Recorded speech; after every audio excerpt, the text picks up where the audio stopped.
Hello YouTube, I recently bought this job lot of extreme dinosaurs.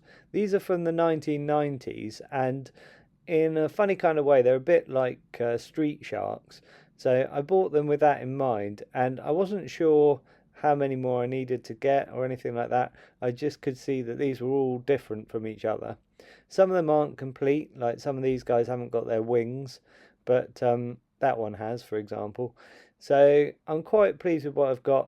And after having looked on eBay and things, I can see there aren't really that many more that I need to get to kind of complete this collection. These ones are all a similar size, but there is one that's called Mega T-Bone, who is bigger than all of these. So I'll look out for him and see if I can pick him up for a reasonable price. I noticed a lot of these on eBay can be picked up for about £5 or £10 each in this kind of condition, so they're not expensive. I know like if they've got their wings they tend to be more, but if you buy a job lot and get a whole load like I did, you can get them even cheaper. You've probably noticed quite a lot of these look the same as each other, but they're just differently coloured.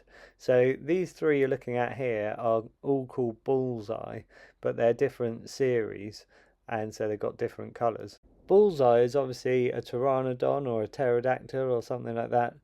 And like I say, two of mine have got their wings missing, but I'll just show you on the one that's got his wings how they attach on and just give you an idea of what the wings are like. So they actually detach really easily, and if you look on the back of the wings you can see a little tiny kind of rectangular hole. Then if you look on the actual Bullseye figure, you've got a little peg on his back which is kind of rectangular shaped, and the wings just slot straight onto that. The wings themselves are hinged just at the top, so you can move these sections in and out. So you can have him either with kind of narrow wings or spread them out really wide.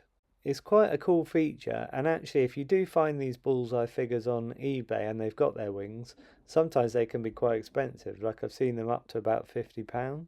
So normally I wouldn't want to collect three figures that are basically the same. I'd normally just choose the one that was my favourite and ignore the other two.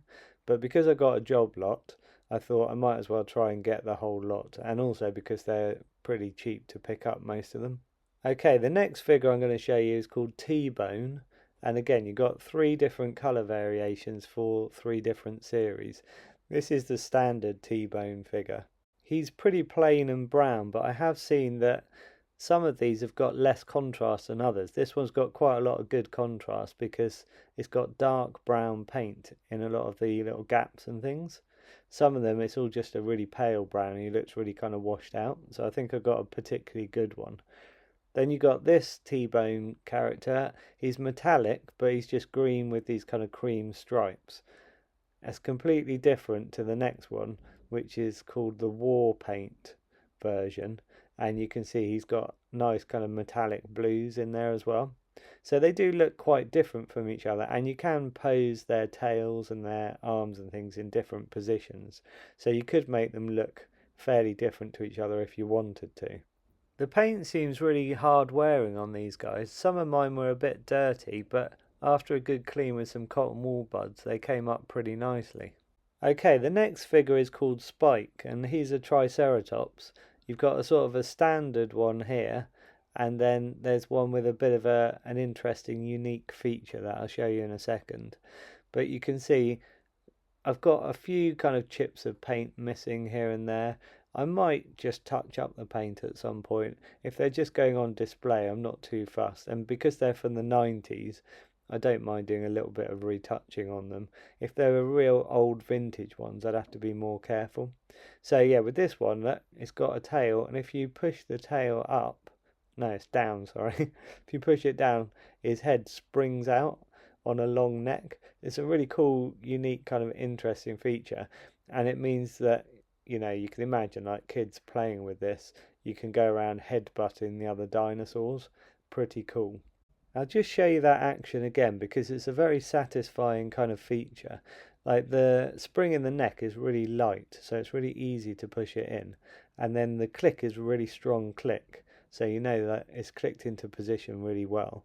And then when I push the tail down, the spring mechanism is so strong, the head really comes out with quite a force. So you can imagine if there was a dinosaur in the way, it would really headbutt it nicely out of the way. Okay, there's another T-Rex figure that I want to show you because he's got pretty cool jaw action. That's this guy. On my particular one here, his arm is a slightly different colour, and I don't like that. It sort of bugs me.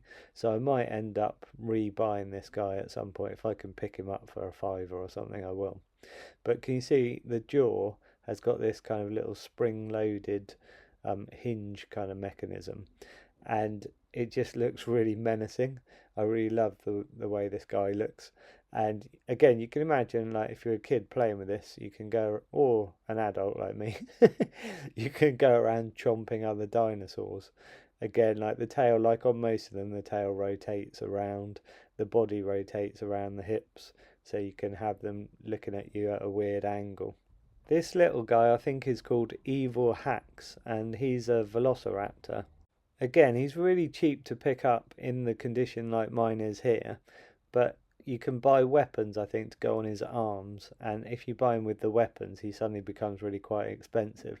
So I've decided I might just have all of these without their weapons, because it doesn't really bother me too much. If I happen to find them real cheap, I might pick them up, but otherwise I'm not too fussed. Right, this guy is called Stegz, and he's a Stegosaurus, obviously. This is the silver version. There is a metallic pale green version as well, which I'll probably try and pick up at some point. You can see with this guy though, he's got his tail missing, so that really bugs me. So I will be trying to buy one on eBay as soon as possible. And again, I should be able to pick one up for about £5. Right, I hope this has given you a bit of a glimpse into extreme dinosaurs. I will probably end up displaying these next to my Street Sharks collection. I definitely prefer the Street Sharks, but these guys are pretty cool as well. If I ever end up completing this collection, I'll do another video at some point. Anyway, I hope you've enjoyed this video. Hit subscribe to see anything that I post up in the future. Thanks for watching, and I'll catch you in the next video.